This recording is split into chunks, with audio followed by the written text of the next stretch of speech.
A Pablo Sandoval, quien es economista, que atienda una charla con nosotros y que pues nos comparta qué significa esto del crecimiento de jaliscienses en pobreza extrema. Pablo, gracias por atendernos. ¿Cómo estás? Muy buenos días. Muy buenos días, Sonia. Buenos días, Víctor. Aquí con el gusto de siempre. Gracias por la invitación. Bueno, primero, ¿qué debemos entender cuando hablamos de pobreza extrema? Eh, es una de las situaciones por las que pasan las personas más lacerantes, más impactantes, digamos, porque una persona que está en situación de pobreza extrema no tiene lo mínimo para sobrevivir. Regularmente son personas que incluso tienen condiciones de hambruna. Y esto implica secuelas en términos de salud, en términos de capacidades, etcétera. Yo creo que es la situación menos deseable para cualquier ser humano. Desafortunadamente, por efecto de la pandemia, del cambio climático, de conflictos que se están viviendo en distintas regiones del planeta, el problema de la pobreza se ha agudizado, incluso de la pobreza extrema. Y México y Jalisco no son la excepción, desafortunadamente.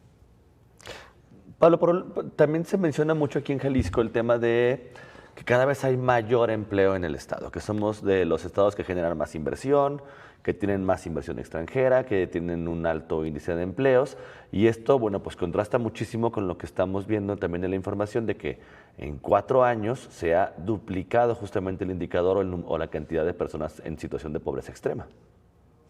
Ajá. Bueno, lo que demuestran no solamente los hechos, sino también la teoría en el ámbito de las ciencias sociales y de la economía es que el crecimiento económico y mayor empleo no son una garantía de mejores condiciones de vida. No garantizan el abatir la pobreza, porque si el crecimiento económico en muchas de las ocasiones, como ha ocurrido en los últimos años, genera desigualdades en términos de ingreso y de oportunidades. Lo que ha estado ausente en los últimos 30 años en gran parte del mundo es precisamente eso, que se hayan ampliado las oportunidades y en ese sentido que la gente tenga mejores opciones de educación, de salud, mejores ingresos, etcétera. Las desigualdades en los últimos años en el mundo se han ampliado. Los datos son contundentes, son muy fríos. En el año 90 la distancia entre el más rico y el más pobre era de 1 a 40, ahora es de 1 a 90. Es decir, los ricos son 90 veces más ricos que los pobres en promedio. Entonces, esto nos está dando muestras claras de un modelo de desarrollo fallido, ¿sí? A pesar de que muchos países han crecido, como es el caso de México, el crecimiento ha sido bajo, pero finalmente en promedio México ha crecido alrededor del 2% en los últimos 30 años. Pablo, ¿y por qué además si se generan o se crean programas sociales como el de apoyo a adultos mayores o ingresos para población, determinados sectores de la población, como pudieran ser los jóvenes que no estudian y no trabajan y que son sumados a través de programas sociales a proyectos de empleo, o también los apoyos que hay, por ejemplo, para jefas de familia, entre otros, no tienen impacto justamente en este mínimo básico que debe tener de ingresos una familia?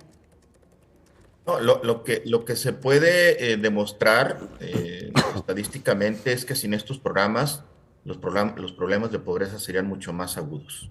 Eso es evidente. Es decir, los programas sí han servido para incluir a un contingente importante de población de México en una condición de no pobreza, pero los impactos tan severos que ha tenido la pandemia, los problemas que está pasando la economía internacional, como los que ya mencioné, el cambio climático, entre otros, podrían haber significado incrementos en la pobreza y en la pobreza extrema mucho mayores a los que está pasando México. Es decir, estos programas, si bien no son los mejores, pues yo mantengo una posición crítica al respecto, porque no todas las veces generan capacidades de desarrollo en las comunidades, son la mayoría de ellos programas asistenciales y en términos de política social no son los mejores programas, pero ciertamente se han permitido un poco mitigar los efectos de la pobreza.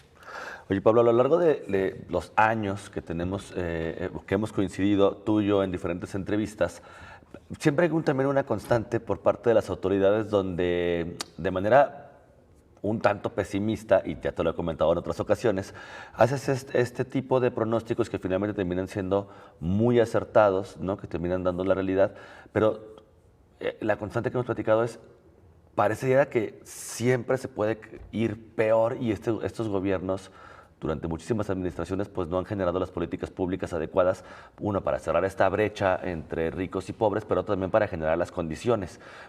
¿A qué se debe justamente esto? Por un lado, la presunción, como lo mencionábamos hace un momento, que no genera un tema de igualdad, de mayores inversiones, pero pareciera que el tema de pobreza y pobreza extrema en el estado de Jalisco, pues en realidad no es un asunto prioritario. Eh, mm, Pareciera no serlo. Los datos te dan la razón, Víctor. Efectivamente, es más el discurso que las acciones, o si las acciones, las políticas traducidas en acciones, las políticas públicas, no han tenido los efectos porque no son los mejores programas. Y el problema es que hay una especie como de arrogancia por parte de las autoridades en el sentido de que no sujetan, no ponen a consideración de los expertos la mayoría de los programas que implementan. Es decir, en las universidades, como ocurre con la Universidad de Guadalajara y otras universidades del país, se han generado propuestas para hacer cambios sustantivos al modelo de desarrollo y no hemos sido escuchados. A mí me ha tocado participar en el diseño de propuestas a nivel nacional. Se han entregado los diagnósticos y las propuestas a los gobiernos en turno y no hemos sido tomados en cuenta. Yo creo que, como lo dije, es un modelo fallido que por supuesto genera beneficios y beneficios importantes a quienes tienen el control de la política y la economía en nuestro país, pero no a la mayoría de los mexicanos. O sea, hace falta un cambio de rumbo sustantivo, significativo, estructural. Están las propuestas, pero hace falta, por supuesto, que tengamos el eco y el auditorio adecuado para ser escuchados y debatirlas, por supuesto, ¿no? Ese es el problema, ese es el grave problema, Víctor, y lo hemos comentado en otras ocasiones. Pablo, nos queda muy poco tiempo, pero a mí sí me gustaría preguntarte si estas personas que viven en pobreza extrema no tienen ingresos ni siquiera para cubrir la canasta básica, ¿cómo vive una familia en estas condiciones? ¿O qué sacrifica? Vive en condiciones digo, extremadamente penosas, de milagro, por decirlo, porque efectivamente no tiene los ingresos para proveerse lo mínimo, ni siquiera para cumplir con sus necesidades de alimentación. Regularmente es gente que vive de la asistencia, de la limosna, es gente en condición de calle y que tiene problemas de marginalidad muy graves, problemas de salud, no tiene acceso a un sistema educativo. Son todas aquellas personas que vemos en las calles, que vemos estos niños que vemos en los cruceros, madres solteras, grupos de origen indígena. Esos son los que están en condición de pobreza extrema y desafortunadamente viven en una condición de precariedad muy penosa.